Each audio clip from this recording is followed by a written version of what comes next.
Mashindano ya ligi daraja la 3 ngazi ya mkoa wa Ruvuma yameanza kutimua vumbi siku ya Jumatatu ya tarehe 24 Novemba mwaka 2025, yakiwa na lengo la kumtafuta bingwa wa mkoa wa Ruvuma msimu huu. Katika dimba la Majimaji ya Manispaa ya Songea, mashindano hayo yameanza kwa timu kutoka katika wilaya tofauti kupapatuana, ambazo zinatafuta nafasi ya kuwa bingwa wa mkoa wa Ruvuma. Kamwanga Tambo ni mwenyekiti wa chama cha soka mkoa wa Ruvuma Faro, hapa anafunguka. Safari kutakuwepo na zawadi. Zawadi zimeongezeka. Kutakuwepo na kikombe kwa bingwa, atapata pia seti za jezi, atapata mipira, lakini vile vile atapata na hela taslim kiasi cha shilingi 500 na medali kwa wachezaji. Swala la kuzingatia umri, hilo ambalo ndio tumelikazania sana, na kama ambavyo umeweza kusikia ama pengine umeweza kudodosa kwamba kuna lawama za hapa na pale, kuna baadhi ya wachezaji ambao wamezuiliwa wasiweze kuingia kushiriki kwenye kucheza kutokana na masuala yao ya kiumri. Kwa hiyo hilo tumelitilia mkazo na tutaendelea kulitilia mkazo na kulifanyia kazi. Sisi kama uongozi wa mkoa tumejiandaa ipasavyo kuweza kuratibu haya mashindano, na tulitaraji kuwa na timu nyingi, lakini unajua timu zetu za mkoa wa Ruvuma zimejawa na ukata kwa sababu ya kipato niseme. Yani timu zimekuwa unafanya let's say wanajiendesha wachezaji kama wachezaji, hawana viongozi. Kwa unakuta timu zinatamani kushiriki, lakini yale matakwa ya kulipa ada wanakuwa hawawezi. Kwa hiyo ikapelekea sisi kupata timu 8 kwa mkoa mzima. Kuna wilaya ambazo hazijatoa kama Namtumbo, lakini pia Nyasa, lakini wilaya zilizosalia zote zimetoa wawakilishi na kukamilisha idadi ya timu 8 ambazo zimeanza hii leo. Nadhani tulikuwa tukicheza mashindano ya bure, kwa hiyo yale yakawa yanatupelekea sisi kukosa washiriki kwa muda sana. Kwa hiyo hivi sasa umeona watu wametamani sana kushiriki, ni kwa sababu ya zawadi tulizoanza kuziratibu kwa wadhamini mbalimbali, na hivi sasa mambo yanaenda vizuri. Chama cha soka mkoa wa Ruvuma kinasema hatua hizo zimekusudiwa kuongeza mvuto wa ligi, kuimarisha maendeleo ya soka la vijana mkoani humo, na hapa mratibu wa mashindano hayo Godfrey Ambrose Mvula anafunguka. Ziko timu tofauti kwa maana wilaya tofauti. Tukienda Tunduru tuna Tunduru Korosho, lakini Mbinga tuna Small Star, lakini pia tuna halmashauri ya Madaba yenyewe kuna Highway, lakini hapa kutoka Songea Manispaa tuna Ruvuma City, tuna Ruvuma Sports Academy, lakini pia tuna timu za vijana kama Ruiko ambayo imesajiliwa hivi juzi. Na kwa hiyo niseme tu mashindano ni mazuri na kama ulivyoona mchezo wa kwanza umeenda vizuri, na huu ni mchezo wa pili. Tunatarajia kupata mwakilishi bora. Mimi kwanza ni waombe watoto wao hapo hapa na tuje tuangalie wote vipaji, lakini pia ni burudani, lakini pia ili tuachane na mambo ya ovyo huko mtaani, basi tuje tuangalie mashindano ya ligi daraja 3.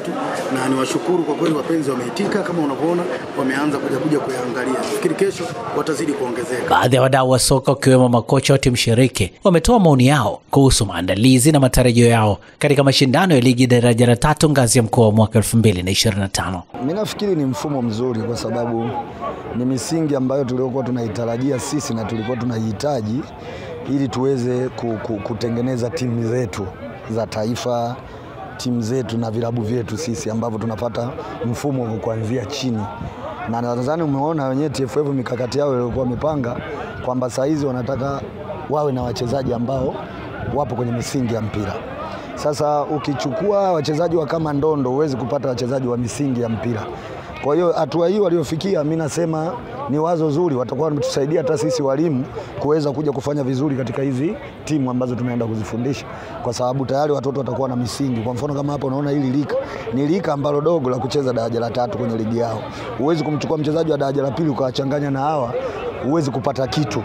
Kwa hiyo inatakiwa hawa wacheze wenyewe kwa wenyewe, kila ngazi kwa ngazi, then baadaye anapokuja kwenye daraja la 2 atakutana na lika lingine ambalo lile watu waliokuwa wanalitarajia lenye umri kuanzia 21, 25 kwenda mbele. Ila huku tusimamie hii misingi, na mimi nasema chama cha mpira cha Songea nacho kiwe imara, kisimame. Sio mchezaji anakuwa anachanganya, ana double daraja la 2, ana double ligi kuu, anakuja kucheza tena na huku. Kwa hiyo yule anakuwa sio mfumo mzuri ambao zamani tulikuwa nao sisi tunauendesha. Mpango unaweza kawa mzuri, lakini doubt yangu mimi kubwa ni muendelezo wa huu mpango. baada ya kutoka kwenye mabingwa mkoa, timu zinaposhiriki ligi daraja la pili zikipanda. Na wenye mpango umekuwa na changamoto zake kwa sababu tunashiriki huku under 20, lakini tukienda juu unatumia vijana wote ambao zaidi ya under 20. Kwa hiyo kwa kifupi, huu mpango TFF pia uangalie kwa kina zaidi ili uwe na tija kwa ndani toka tunapoanza mpaka kule ambako tunapeleka. Ishu kubwa kama vijana, basi kungekuwa kuna mpango kamili wa kuweza kusaidia soka la vijana. Kungekuwa kuna ligi ambayo ipo special kuanzia chini mpaka juu ambayo ingekuwa inahusu zaidi vijana, lakini kwenye mashindano kama haya ya muda mfupi yanachezeka kwa vijana, lakini muendelezo wake unakuwa amna zaidi ya hapa daraja la tatu, pia ni changamoto. Mashindano haya yanatarajiwa kuendelea kwa siku kadhaa kabla ya kupata bingwa mkoa wa Ruvuma ambaye atawakilisha mkoa katika hatua nyingine za mashindano hayo kitaifa. Kutoka dimba la Majimaji Manispaa ya Songea, mimi ni Shehani Mzaina. Kila siku Fort Johanna Daycare and Nursery School inaanza na tabasamu, furaha na ujifunzaji unaohisi kama nyumbani. Tunafuata mfumo wa Montessori. Watoto hujifunza kwa kuchunguza, kugundua na kufanya mambo kwa vitendo huku wakikua kwa uhuru. Walimu na walezi wetu wamefunzwa vizuri, wana uzoefu na upendo mkubwa kwa watoto kuhakikisha kila mtoto anahisi kuthaminiwa na kujali. Fort Johanna Daycare and Nursery School ni mahali salama na penye ubunifu ambapo watoto wanajifunza, wanacheza na kujijenga kwa kujiamini. Kwa wazazi wa Kigamboni na maeneo karibu ya Dar es Salaam, usikose nafasi. Usajili kwa mwaka wa masomo 2026 umefunguliwa sasa. Tunapokea watoto kuanzia umri wa mwaka 1 hadi miaka 5. Fort Johanna Daycare and Nursery School, mahali ambapo kujifunza ni upendo. Tembelea au tupigie simu leo kwa namba za simu 0746369615.